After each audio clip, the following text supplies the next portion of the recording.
Do you have a gardening problem? We can help you with that. A program dedicated to help you grow a better garden, maintain your landscape, grow healthier trees, make that grass look a little bit greener, as well as preserving what you grow. We're here to help you with your gardening problem. You're tuned in to Garden Talk Radio. You are listening to the most informational-packed hour of garden-focused radio in the country and on the internet with your host, husband and wife team Joey and Holly Baird. This is the Wisconsin Vegetable Gardener Radio Show.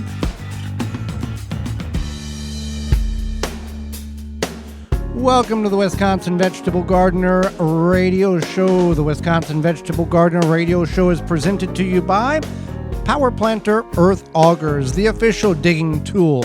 To find the right size for your digging projects, visit powerplanter.com. Thank you for taking time out of your day to join us to talk gardening for the next hour, whether you're listening to us on one of the 16 stations our show is being broadcasted on here in 2020 through our website, the Wisconsin Vegetable Gardener, the WisconsinVegetableGardener.com, under the Season 4 tab at the top of the page.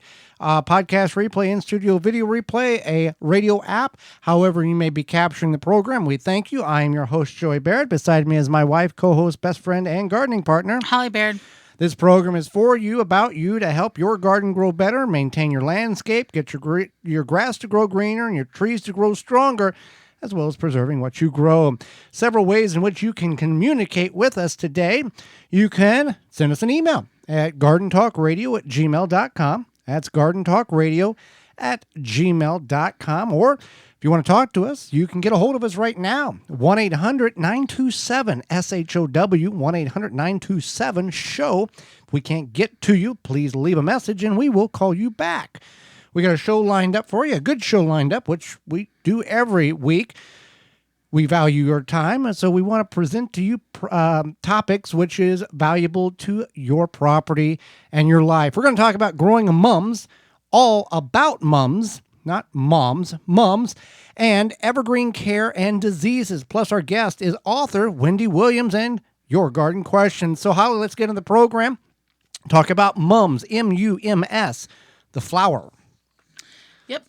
So mums are a very common fall flower that you see at pretty much any garden center, right, even outside of grocery stores. The mums have come. The mums are here. It's the pumpkins and the mums. Yeah. That's the kind of the consensus. Like you don't have to go far to find mums. So yeah, if you want to add mums to your landscape, the best time is now, basically. Yeah, you want to plant them in the ground. I mean, you can put them in containers, you can put them in raised beds, however you want to do it. But in the ground is the traditional way to do such. And there's all types of mums. There are cold hardy mums that can survive the winter and thrive as a perennial.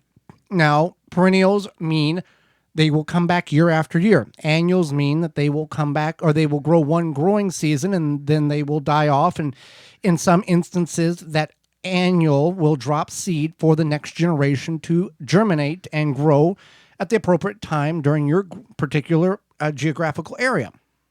Right. So that's correct. So they are cold hardy. They survive. They do their perennial thing.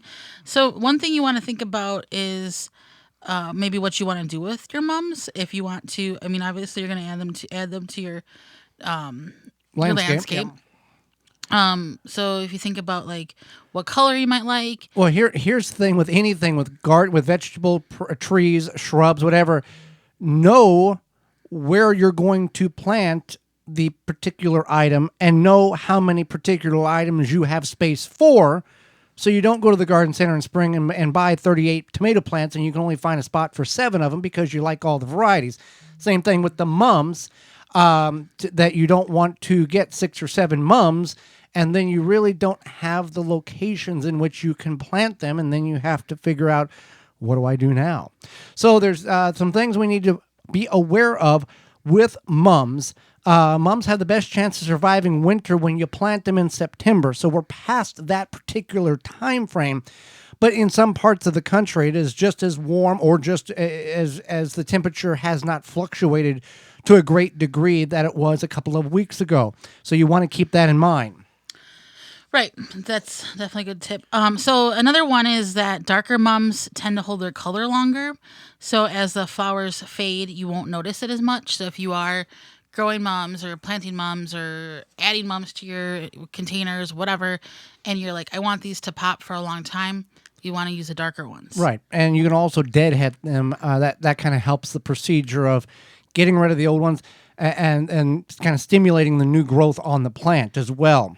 Right. That's definitely what you want to do. You do want to deadhead them, and that also helps prevent them from becoming leggy, and so they have that nice, like, bushy form. Yeah, and when we deadhead, there are people who will go in there and just grab it around their fingers and pop it off.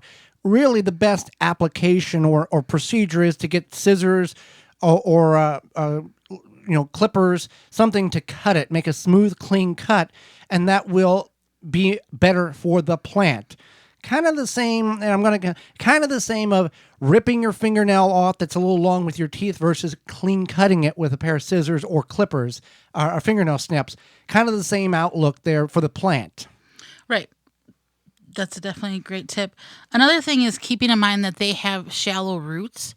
So when you water them, you want to make sure you're not oversaturating them because of those shallow roots. They could get root rot a little bit quicker. So you want some really well-draining soil. They can kind of grow in any type of soil, but it has to be well-draining. Otherwise, if you have clay or clumpy or whatever soil, and those shallow roots can become problematic. Now, the mums are going to bloom for about 7 weeks. It's kind of their framework there in the fall. And you plant them in areas that get 6 hours or more of sunlight. So the high spectrum of the partial shade to the full sun aspect of it, we kind of label partial shade 5-6 hours is kind of where we're at when we define what partial shade is. So 6 hours to full sun is the best place in which you can plant them. Now, a thing that you want to keep in mind about these mums is you may be full sun right now because the leaves have all dropped off some of the trees around, but in the spring they may not, that type of thing. Be aware of what is going to come versus what is visually there right now. Right. That's definitely a good point. And a nice thing about mums is that you can plant them in containers. So if you have other annuals that maybe are dying back, whether that be your your pansies or your petunias or what have you, you can replace those with mums and still have that color for a while.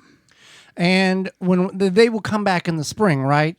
Because they're a perennial, but they won't really bloom until fall again, correct? Right. So that's what they like. They like those cooler evenings. So once we start to get cooler evenings is when they're going to come back. So while the yellow, red, orange, and rust color of mums, also called chrysanthemums, are associated with the fall, mums can bloom in the spring. The conditions for mums to bloom can be right in the spring as well as in the fall. Early blooming of mums can be cut back to allow more flowers. Once in bloom, in the springtime, the period in which the blooms can occur is about 4 to 6 weeks early on. And once in bloom, the mums will continue to flower. And as long as you take care of them and they're in the correct location, you can deadhead, and that will help produce more and the maximum potential of flowers in the spring. So based on the type of mums, you can get both. You can get some fall colors as well as spring colors. So you're keeping them happy and healthy and maintained so you can not have to go to the garden center next fall at this time and buy more mums. But you can have an establishment that has been created in your landscape where your summertime flowers have faded away and the mums will fill in those gaps of color that you're looking for to maintain all the way up to the cold temperatures and snowfall. Right. And so they can grow pretty much in any zone. If you are growing in anywhere between zone 3 to 6, you want to look for the early blooming varieties.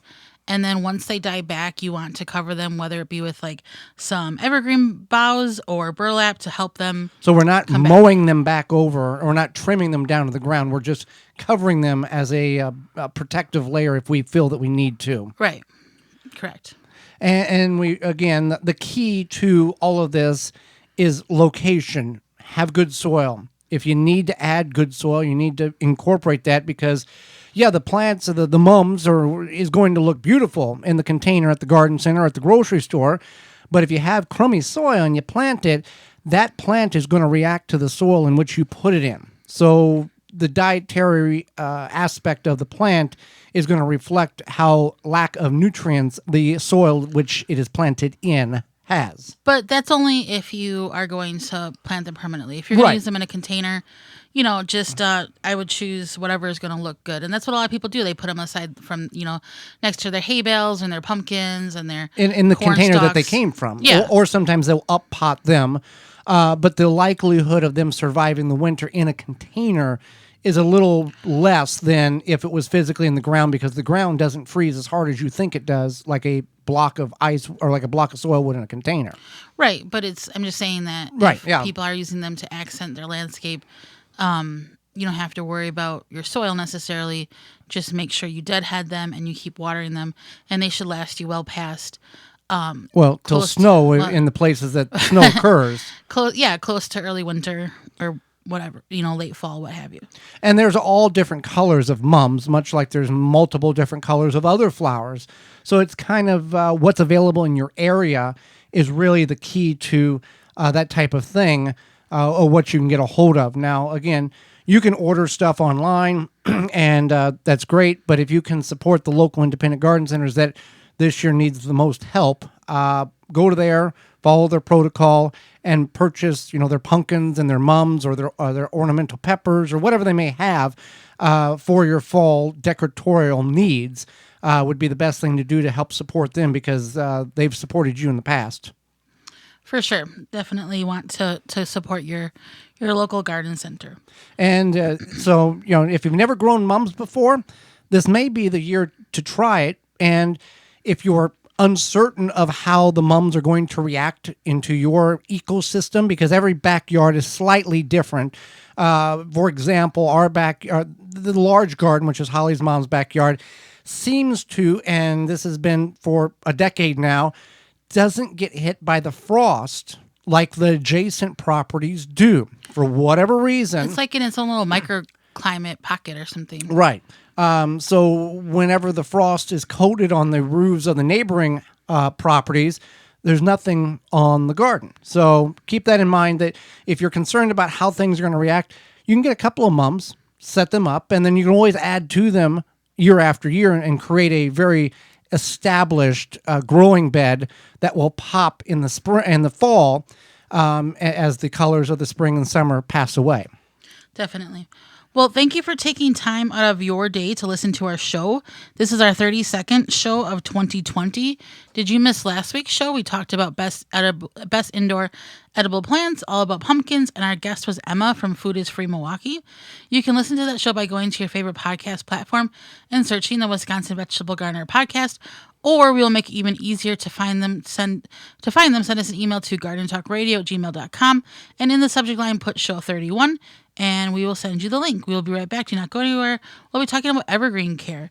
You're listening to the Wisconsin Vegetable Gardener Radio Show, a program to help you grow a better garden, maintain your landscape, help your trees grow better, make that grass look greener, and preserving what you grow for indoor and out. Got a question for Joey and Holly? Send it via email anytime to gardentalkradio@gmail.com. Do your trees look sad? When we here at the Wisconsin Vegetable Gardens have a tree or shrub issue, Dr. Jim's is the product we reach for, as it is the product that works. It really provides results. Their small batch, extra potent blend of readily available nutrients is exactly what your trees, plants, and bushes need to regain their health and stay bug-free. It's super easy to use. It feeds the microbes and adds new life to your soil so you can grow stronger plants. Chemical-free, environmentally responsible fertilizer that works. It will put a smile on your face and your plants. To find out more about Tree Secret and other products, visit drjims.com. That's drjimz.com. Trim Bin turns any chair into a workstation. Comfortably sort your herbs, dried flowers, wildflowers, cannabis, and more. Easily collect pollen with a static brush and mirror finish collection tray. High walls keep your work contained. To get yours, visit harvest-more.com. Made in California. Do not go anywhere. There is more of the Wisconsin Vegetable Gardener Radio Show to come, which is presented to you by Power Planter Earth Augers, the official digging tool. To find the right size for your digging project, visit powerplanter.com. The number one key to healthy, productive plants are the roots. Starting from seed to full-grown plants, rootmaker.com has the answer. From seed starting trays with an innovative design that air prunes the roots, creating a fabulous root system, never again will you have root-bound plants. To multiple gallon grow bag sizes to raised beds, rootmaker.com has your grow needs covered. Visit rootmaker.com. Use coupon code TWVG at checkout and get 10% off your entire order. Brought to you by Blue Ribbon Organics, providing locally made organic compost and soil blends for gardens, farms, landscaping, and more. Visit blueribbonorganics.com or call 262-497-8539 to find their products nearest you. Blue Mel's Garden and Landscape Center offers an awesome selection of high-quality garden and landscape products. We have just the plants you're looking for: annuals, perennials, veggies, herbs, and more. Plus, you can always count on us to answer all of your questions and offer expert advice. Blue Mel's also carries the largest selection of bulk landscape materials in the area. Enjoy a beverage from our coffee shop while your kids run around in our huge playground. Join our growing list of highly satisfied customers. Visit the garden center that offers everything you're looking for. Visit Blue Mel's today.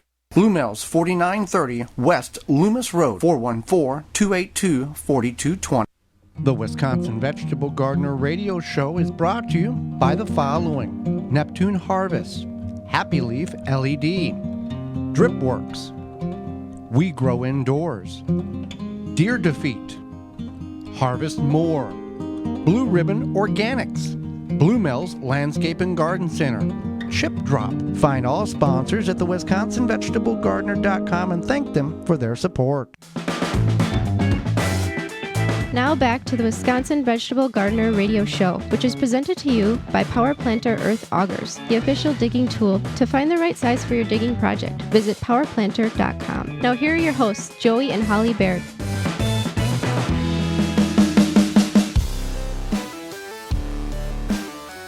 Welcome back to the Wisconsin Vegetable Gardener Radio Show.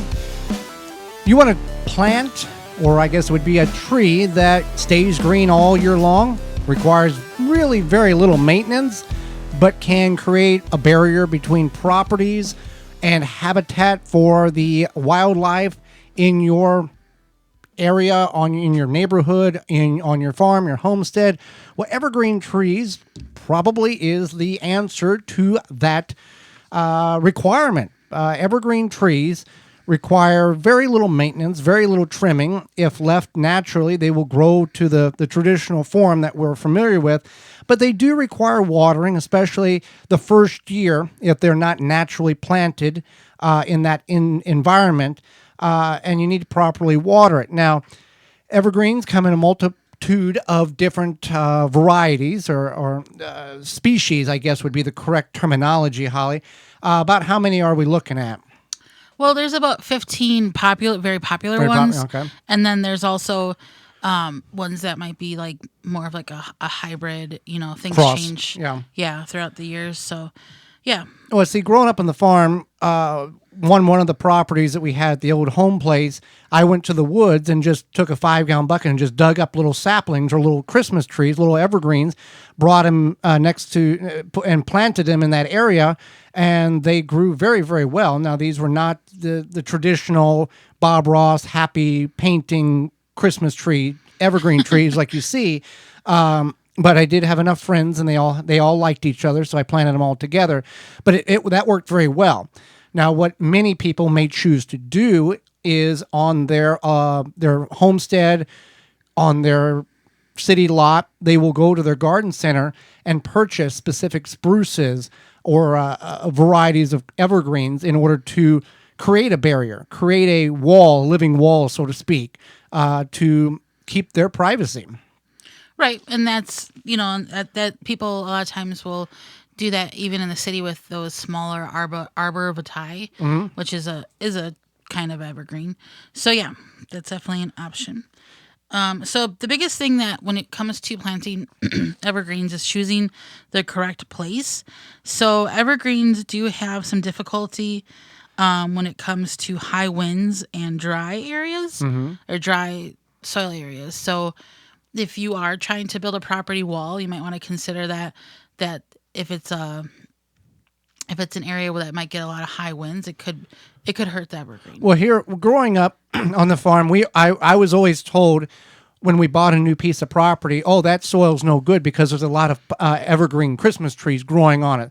So we'll turn that into a pasture or whatever the case. So how true is that? Oh, it must be poor soil because there's pine trees on it. It's not completely... Or evergreen trees. not Pine trees are different than evergreen to a certain degree, yeah. Right. It's not completely true, but they can handle some clay.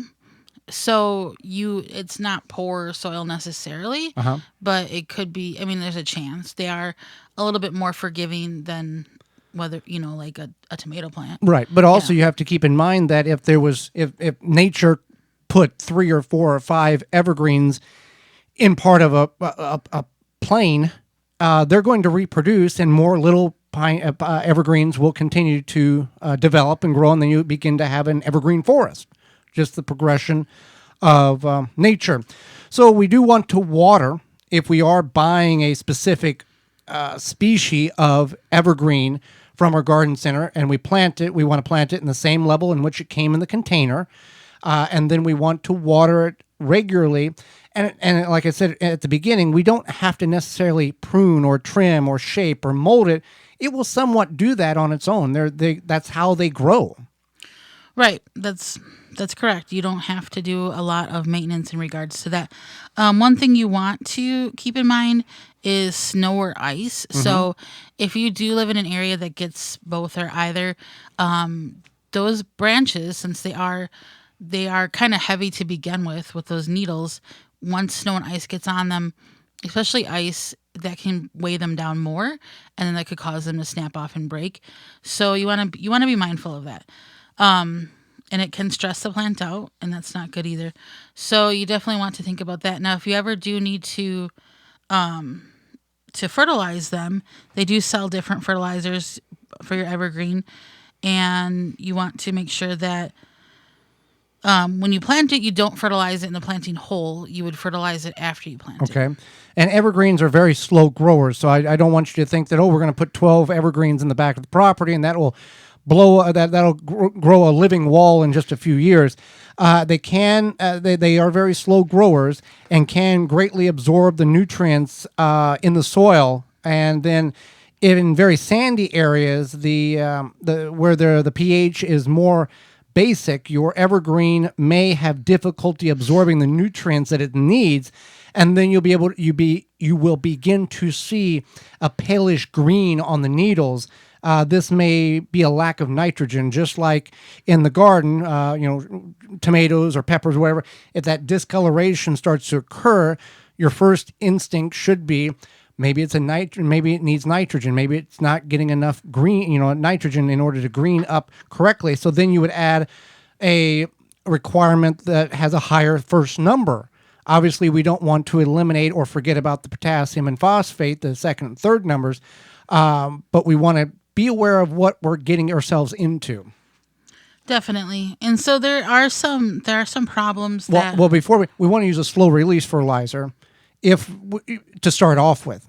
If we get to see this problem persist very rapidly, then we want to look at like a Tree Secret from Dr. Jim's. It's a liquid that will instantly allow the plant to uptake the nutrient to try to fix the problem more rapidly than slower. Right. And sometimes even if they look a little less than green, just giving them a boost of nitrogen can be helpful too. So a natural energy shot. Yeah, exactly. So there are some problems that evergreens can have, and one of them is bagworms. And so bagworms are, I think, a type of caterpillar. Yeah, and so you can check for those in the late winter or early spring, and then if you want to, it's best just to remove them. You'll see these like little cocoons hanging from the evergreen, and then they could potentially eat the evergreen or kind of harm it in Right. that way, damage it. So you want to get rid of the bagworms. Now, there's good needle drop and there is bad needle drop. The natural progression of the tree growing, it's naturally going to lose a certain number of needles or certain percentage of needles over the growing season and over the lifespan, and that's why you see pine needles underneath pine trees. What you want to be not doing, you do not want to go in there and rake those things up to bare soil, because that is a protective mechanism in which the tree has implemented by nature over thousands of years in order to protect itself. Yes, you can, if there's 3 or 4 or 5 inches of pine needles that have fell there, pine needles take a very long time to break down, and while on the tree, the pH level of those pine needles are about 3.5 on the acidity scale, 7 being neutral and 14 being alkaline. You can utilize those needles once they have fallen, because in the garden as a mulch, because by the time they will break down, that 3.5 has neutralized. And the garden myth that pine needles will make your soil acidic, you put pine needles around blueberry plants because it'll make the soil acidic, simply is not true. Science has debunked that multiple times over.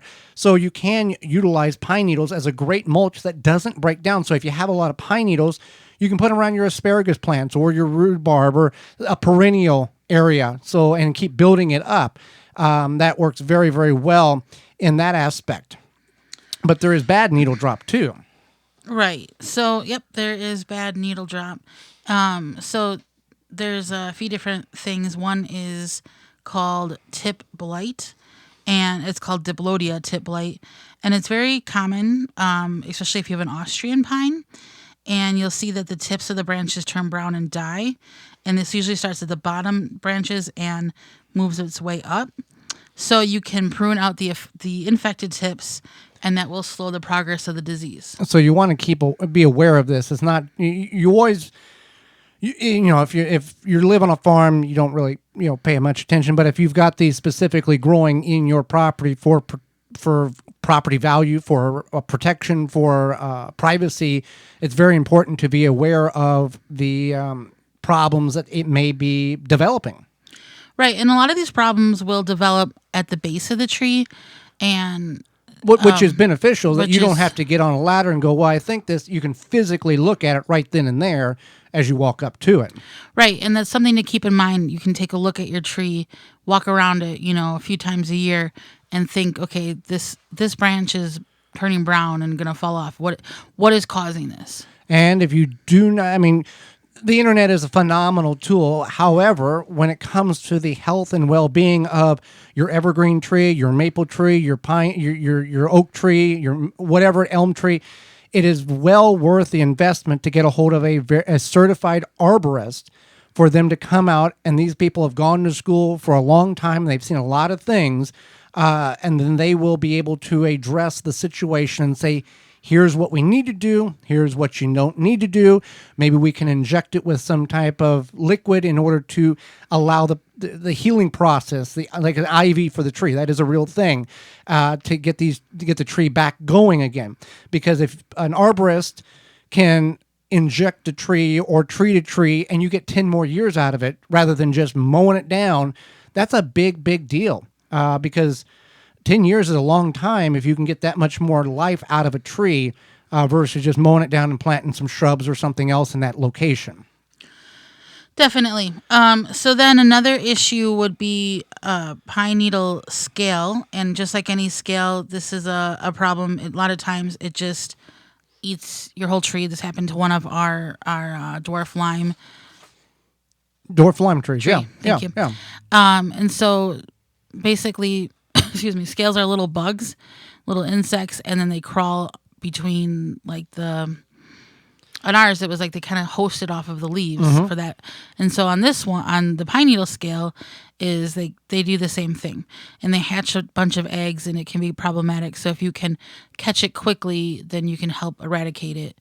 And it's not good. White pine decline. I want to touch on that one before we get out of the segment, because I think that one's quite important. White pine are not well adapted to heavy clays and humidity of the summer. So this is not the type of tree in which you want to grow if you're in the southern areas or you're in very hot climates. It doesn't do well. Consequently, they may struggle to establish a robust root system, and that's the whole key to these things, is get that good root system so it can reach out, branch out under the ground and get the nutrients and nutrients that they need. They will decline over time and develop other disease problems. Provide white pines with good, well-drained soil and ample moisture during dry periods. And so it's, when we talk about watering, especially on younger trees that are not very well established, it's not uncommon, it's not a bad thing to have an irrigation system set up to water trees. Everybody thinks irrigation has to be vegetables and flowers, but it can be, and many people do, hook it up for their trees. Right, and I think that this also, the white pine decline, the white pine problem, well, it kind of debunks your old wives' tale that that land is bad because Right. it has bad soil or whatever, has trees on it. But where you grew up, it's hot and humid, so I highly doubt that there's going to be white pine trees there. Right. Yeah. So there's a lot of other problems in which one will face or can face with their evergreen trees.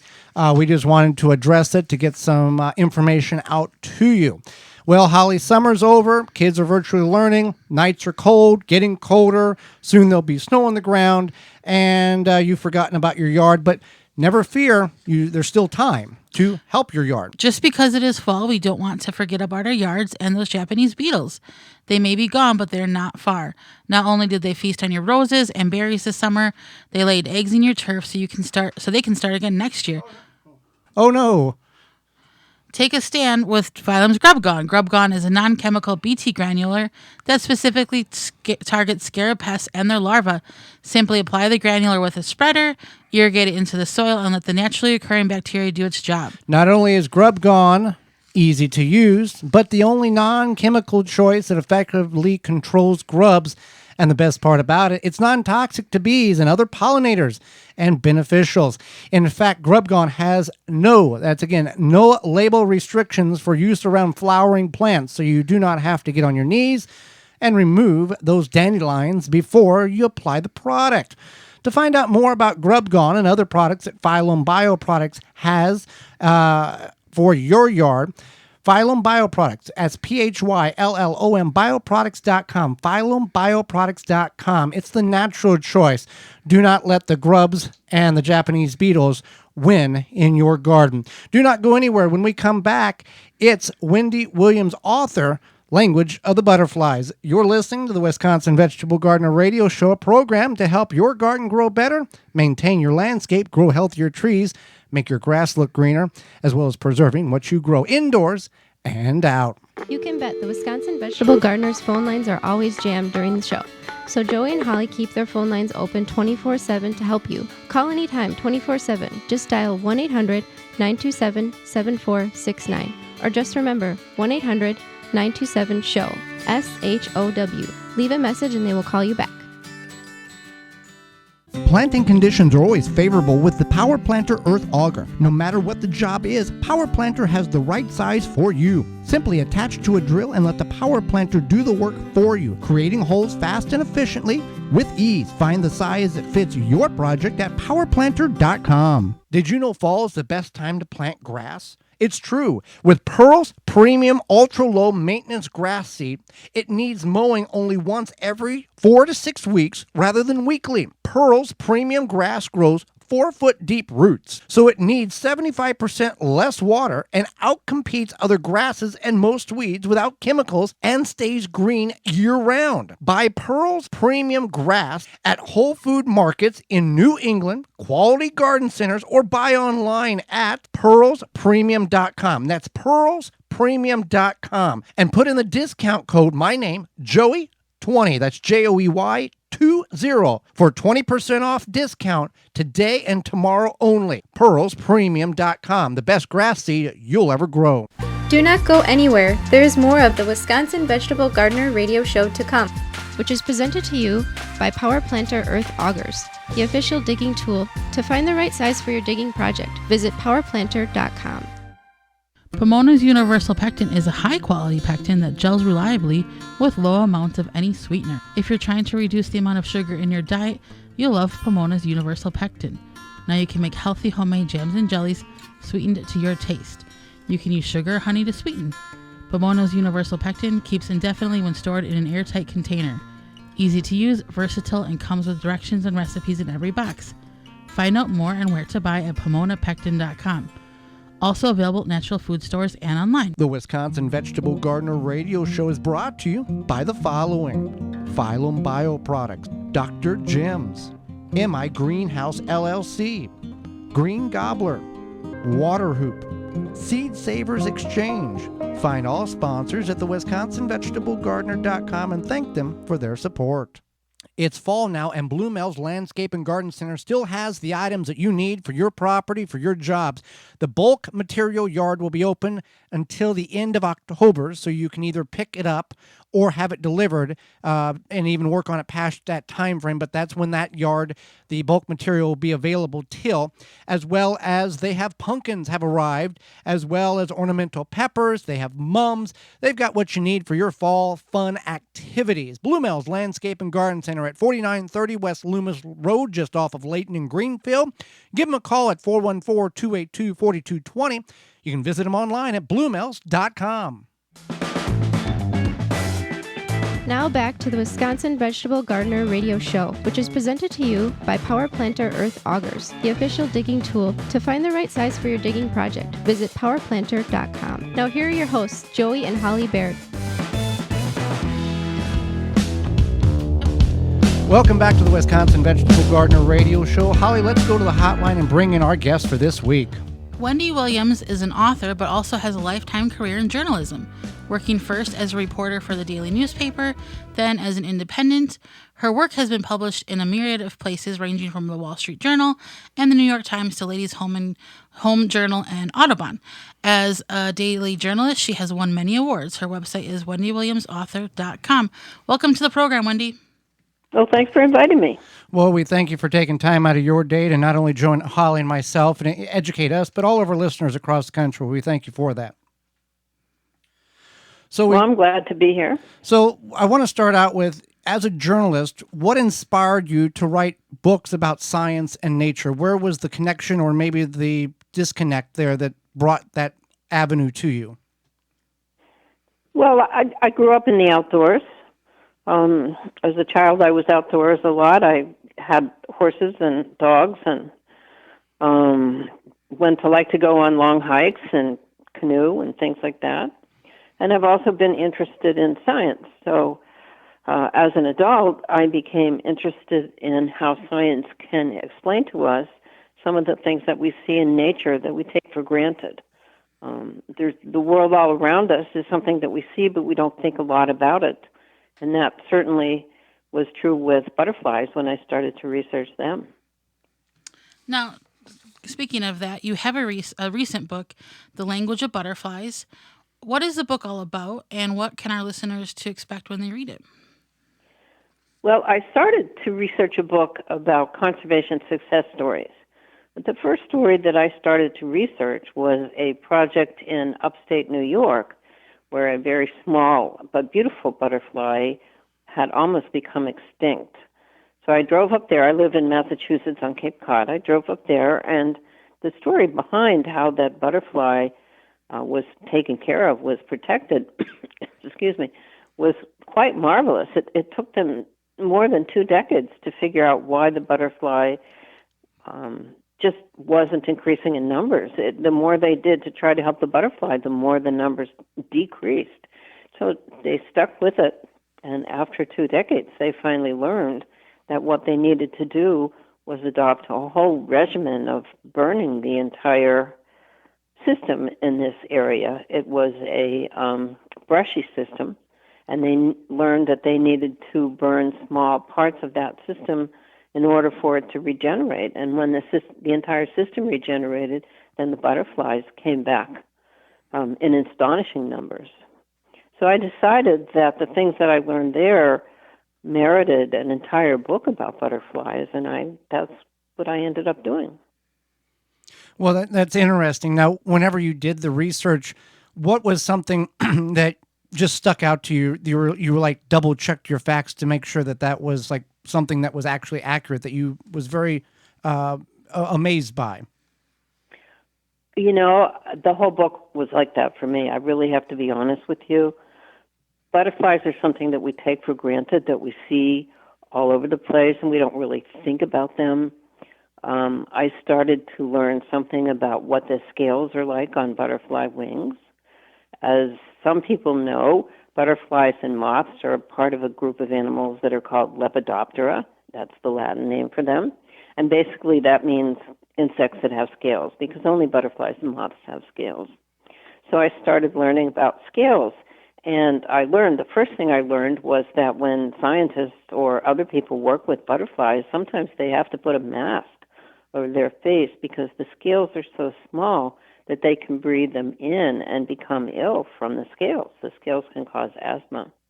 And then recently, with more powerful microscopes, researchers have learned that these scales actually have their own microscopic, intricate shapes to them, and that the colors on these scales don't come from pigments. It's not a blue pigment or a green pigment or a red pigment, or in the case of the monarchs, an orange pigment. It comes from the shape of the scales, and the shape of the scales reflects or bends the light in such ways that you see these particular colors. So that I found to be really interesting. But I also found to be interesting the instrument that the butterfly has called the proboscis. It's kind of like their nose. Another proboscis is the elephant's trunk, but of course it's quite different. And recently scientists have learned that the proboscis, which is what the insect uses to get nourishment from flowers, isn't really a drinking straw at all, like most people have thought it was for hundreds, if not thousands of years. It's really more like a blotter. It works, it blots up the nourishment from the flowers the same way that a paper towel might blot up something that you spill in your kitchen. So that was really interesting too. And I was fascinated to learn the whole cycle of monarch butterflies, how they fly all the way down to Mexico. At the end of the book, I went with my husband to go up to the top of the mountain in Mexico where they spend the winter and see that. And that was really quite a thrilling sight. There's just nothing like it that I've ever seen anywhere, and I've spent my entire career writing about nature. It was just beautiful. It's like a stained glass window when they all fly out of those trees like that. So I can't really think of it just one thing that amazed me. I was amazed by everything that I learned. Well, let's talk about the monarch butterfly, because it's still, it's not as healthy as it once was. There's some still concern of endangerment issues. And can you elaborate on, they come out of Mexico and they fly up the East Coast, the West Coast, and the central portions of the United States. Different times, is it all one species of monarch, or are there multiple species of that type of butterfly? That's a good question, actually. There's one species of monarch butterfly, but this one species of monarch butterfly does all kinds of different things. The most common behavior is that the monarchs spread across the United States all the way up into Canada across a summer, over a summer. And then at just about this time of year, they begin to migrate south. And during the summer, they live independent lives spread throughout the fields, finding whatever nectar they can. And then about this time, when the angle of light changes, the monarchs start to gather in bigger and bigger groups, and they start to fly south. And as they start to fly south, they start with little streamlets of butterflies flying south, and those streamlets become streams of butterflies, and the streams of butterflies become rivers. And then, by the time they are ready to fly over the Texas border into Mexico, they're really a very thick river of butterflies. They fly all the way down almost to Mexico City, and they turn a sharp right almost. Nobody knows why, but they come out of the valley where Mexico City is, and they start to fly up in the mountains. They get up to the mountains that are somewhere around 10,000 feet high, and they spend the winter there overwintering. It's not really hibernating the way we think of bears hibernating, but they calm down their biological systems so they don't use as much energy, so they don't need to find as much nectar. And they wait there for a couple of months until there's a right period of cold weather, followed by a good period of warm weather, and until the angle of the sun changes. And then they start their journey all the way back north again. It's really quite an amazing cycle. I would have to agree. So we are talking with Wendy Williams. She is an author. So you have a few other books that you have written about nature. Could you tell our listeners what those books are and what they're about? Well, I wrote a book called The Horse, The Epic History of Our Noble Companion. Of course, as a 5-year-old, I was fascinated with horses and have spent my life with horses. And I wanted to find out, as I get older, I'm going to be 70 in a couple of weeks, I want to know why do we have all these things on our planet? Why are horses here? Why are butterflies here? Now I'm starting to work on a book about dogs. Where do they come from? Why are they so special to us? So I looked into the whole idea of horses, that they turned out to have evolved right here in America. They're a North American product from 56 million years ago. Then they traveled all over the world, and for reasons that no one can quite explain, horses disappeared from the North American plains. They became extinct. And then when Europeans came to the New World, they brought the horses over on the ships. Hard to think of horses traveling on ships that long ago, 400 or so years ago. But they did, and now the horses have returned to the world in which they first appeared 56 million years ago. So I thought that was a great story. And I wrote a book about squid because I live near the ocean, not on the ocean, but near the ocean. And we have a common little squid here called loligo, a tiny little thing that people sometimes eat for dinner. But it turns out that squid has a particular kind of neuron, which is a cell in the brain that is so large and easy to work with that 100 years ago, scientists used that cell in the loligo squid to study how our brain cells work, because we have the same brain cells that squid have. I thought that was a pretty amazing story. Absolutely. And on the horses there are still places in North America and the United States where their horses are wild and running free, just like deer or bear are, which I find fascinating. Well, we have free roaming horses here, by which I mean that stockmen or cowboys or ranchers would have put those horses back out on the plains. But what's different about them is that they were once domesticated and have become free roaming now. We don't have any genuinely wild horses left in America. Those genuinely wild horses became extinct before human beings came over from the other half of the planet. So all the horses that we have free roaming here were released by conquistadors, by cowboys, by ranchers, who knows? Maybe some of them escaped. But they really are all stock that came from the stock that was brought over here from Europe. Always learning something on the show, Holly. Yeah, for sure. Well, we really appreciate you having you on. Can you tell our listeners how to get a hold of you, how to find your books, how to find your information? The easiest way to find me is to find me on Facebook, Wendy Williams, obviously. But you can also find my website, Wendy Williams Author. If you put that into Google, my website will turn up. And there's all kinds of information about me and all kinds of information about the books that I wrote. Well, Wendy, we greatly appreciate you taking time out of your day, not only to educate Holly and myself, but all of our listeners from across the country. And we thank you very much for that. Well, thanks for inviting me. Absolutely. And when we come back, it's all about your garden questions and our garden answers. You're listening to the Wisconsin Vegetable Gardener radio show. Got a question for Joey and Holly? Send it via email anytime to gardentalkradio@gmail.com. Protect your plants against damage with a 3-in-1 plant guard and special blend fertilizer.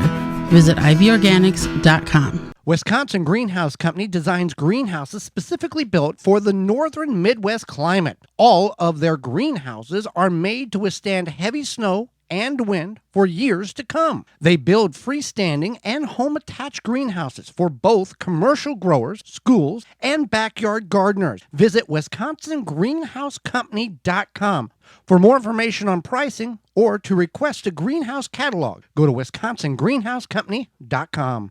Do not go anywhere. There is more of the Wisconsin Vegetable Gardener radio show to come, which is presented to you by Power Planter Earth Augers, the official digging tool. To find the right size for your digging project, visit powerplanter.com. At Big Elk Garlic Farm, they are passionate about their garlic and take great care to provide you with the best seed stock around. Their high-quality garlic is non-GMO. They stand behind their product 100%. Get your garlic for this fall's planting at BigElkGarlicFarm.com. When it comes to bulk landscaping materials, Blue Mills Garden and Landscape Center is where everyone goes. Whatever the project, we have the materials you need with over 40 varieties to choose from. Soils, mulches, gravels, decorative stones, fresh cut sod. Blue Mills has these products in stock and ready for easy pickup or fast delivery. So what are you waiting for? Now is the time to get your yard back into shape. Stop in and pick these materials up or call us for delivery today. Nobody does bulk landscaping materials better than Blue Mills Garden and Landscape Center. Blue Mills, 4930 West Loomis Road, 414-282-4220.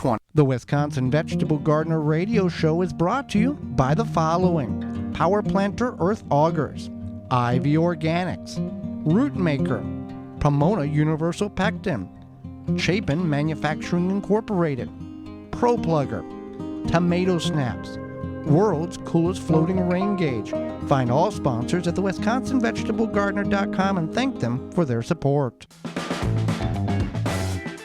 Now back to the Wisconsin Vegetable Gardener radio show, which is presented to you by Power Planter Earth Augers, the official digging tool. To find the right size for your digging project, visit powerplanter.com. Now here are your hosts, Joey and Holly Baird.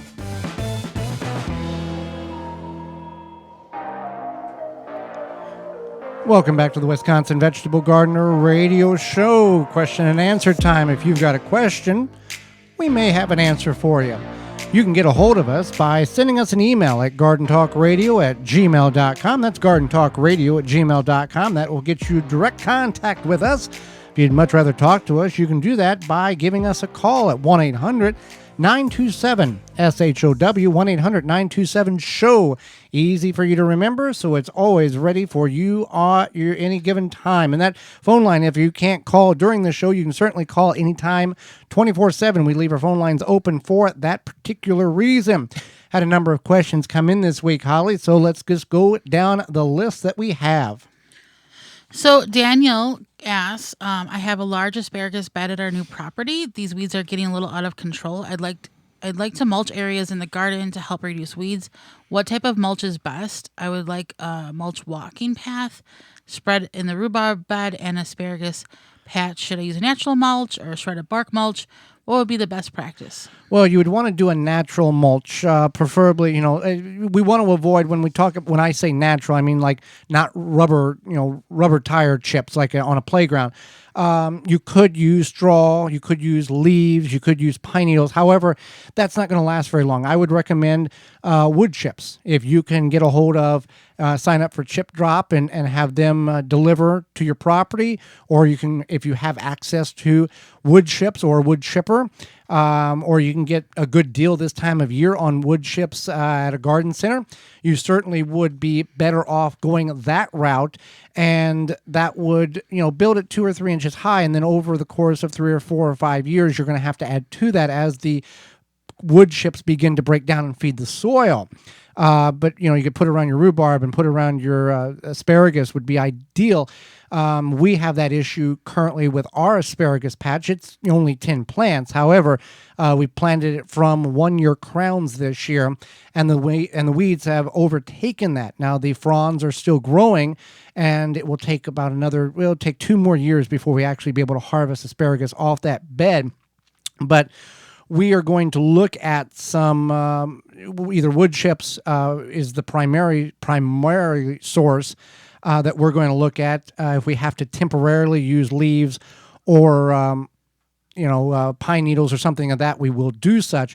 But that is a great thing to do for your perennial areas, even around like the flower beds. The only thing you want to be aware of is your home. If you have, the problems or the potential problems of termites, if you put wood chips right up next to the foundation, that can be an issue. But if you have, raised beds or items like that for perennial flowers or mums, like we talked about in segment 1, wood chips would be a very, very good use of such items. So that would be very good. But yeah, I would like to get wood chips around a lot of the portions of our garden, but it's baby steps before you can run. So keep that in mind. Yep, definitely. So when is the right time to harvest Jerusalem artichokes, aka sunchokes? Okay, so first of all, Holly, what are sunchokes or Jerusalem artichokes? So Jerusalem artichokes or sunchokes are a perennial root crop, and they are or tuber actually, and the flower itself is related to like a sunflower or a dahlia, and they grow a beautiful flower. What you end up eating is the tuber, which grows below the surface of the ground, and they are a perennial. I don't know if I said that or not. Say it again. They're perennial, and they are like a less starchy potato type vegetable. Now, before you go wandering off to find some tubers in order to plant, when we talk about perennial, they are prolific. They don't spread like mint would. We've got, what would you say, Holly, 80, 90 square feet in which we have a patch of them in the physical ground that's been there for going on 8-10 years now. And they don't spread, but no matter how thorough you think you have removed the tubers from the ground, there are always tubers that remain that will regrow the next season or the next year's generation. I guess it was 3 or 4 years ago, we thought we had lost them. We dug all the bed up, got the largest tubers, replanted them, spaced them, I think like 2 foot apart or something. And now we've got more tubers, more plants than we know what to do with, which not necessarily is a bad problem. But the tubers they have a earthy taste. I would say mix a turnip, a rutabaga, and a potato together, and you probably will have a very close semblance of what a Jerusalem artichoke or sunchokes flavor is. Some people will put them in a crock pot and roast them. We find it to be a very unique buttery flavor. When we talk buttery, we don't mean like the butter, but it's very soft and rich, like a rich, like a rich flavor.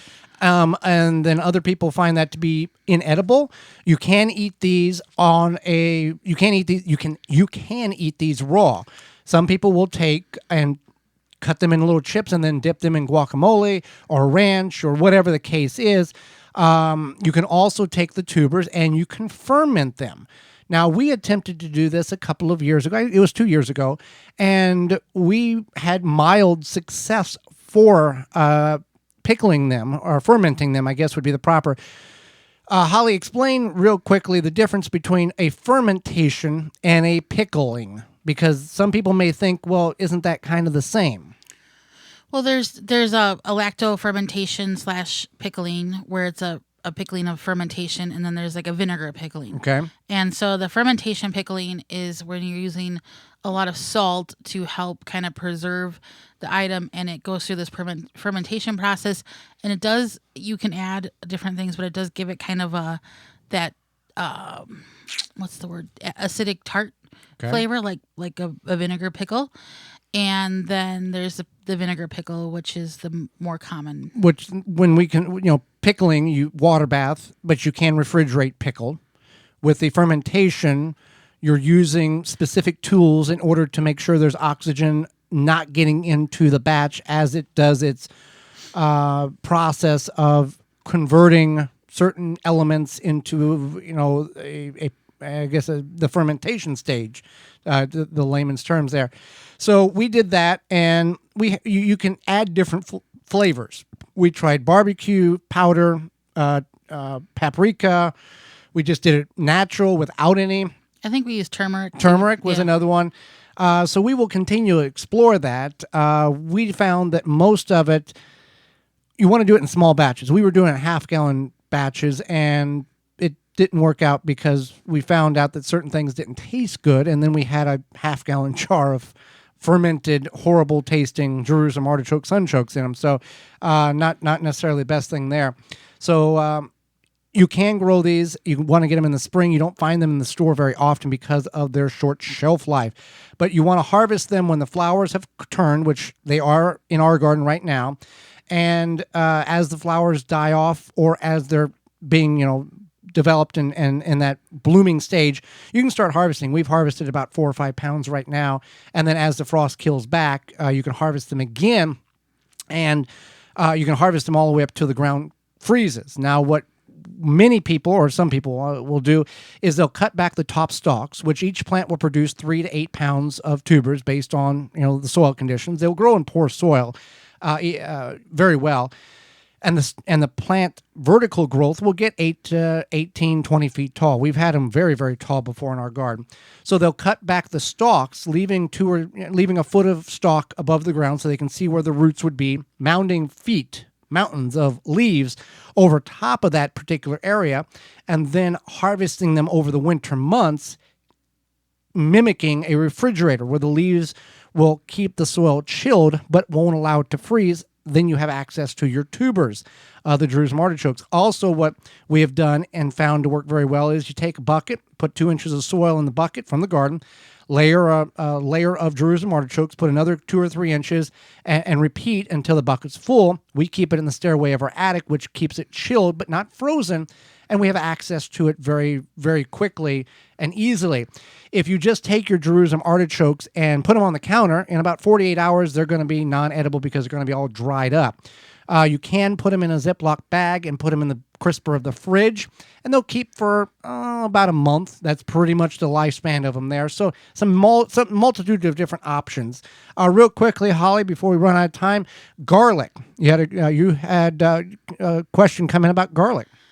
Yep, my coworker and friend Deanna, she wants a repeating question offerer and that's what we love. We love people who have questions because they come to the source. Because why make a mistake when you can get the right answer the first time around? Yeah, and I visited her earlier this summer.